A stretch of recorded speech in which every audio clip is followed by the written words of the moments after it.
கண்ணியமிக்க சகோதரர்களே, உள்ளத்துல உறுதி எடுங்க.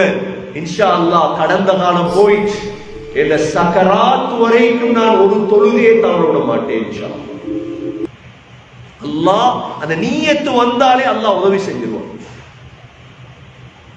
அந்த நீயத்து வந்தாலே செஞ்சிருவான் அல்லாஹ். சிலவங்க சொல்லுவாங்க இல்ல குளிச்சுட்டு தான், இல்ல தேவையில்லை, நாம சுத்த முஸ்லீம்கள். வேர்வையான வேர்வைக்கு குளிக்கணும்னு ஒரு சட்டம் இல்லையே. டயர்டுக்கு இல்ல, கஷ்டப்பட்டு வேலை செஞ்சுட்டு வந்திருக்கிறேன், வேலையிலே உதுவடுங்க, தொழுங்க. ஒரு கால கழுவேலா குஃப போடுங்க, மசூல் செய்யுங்க.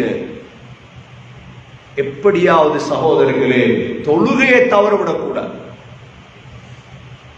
ஸல்லல்லாஹு அலைஹி வஸல்லமுடைய தொழுகையை பார்த்த சஹாபாக்கள் உமர் ரலியல்லாஹு அன்ஹு கத்தியால குத்தியாச்சு.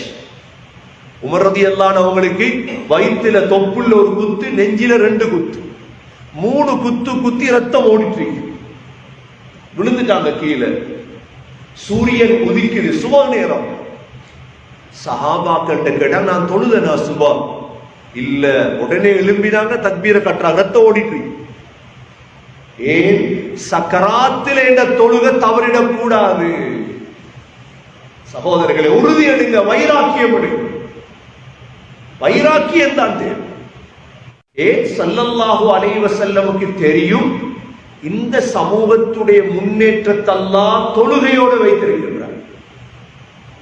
கேட்பாங்க, பரக்கத் இல்ல வாழ்க்கையில, குடும்பத்தில பிரச்சன, சரியா தொழுங்க, சரியாக தொழுங்க, பரக்கத் கிடைக்கும். சரியாக தொழுங்க, பிரச்சனைகள் போகும்.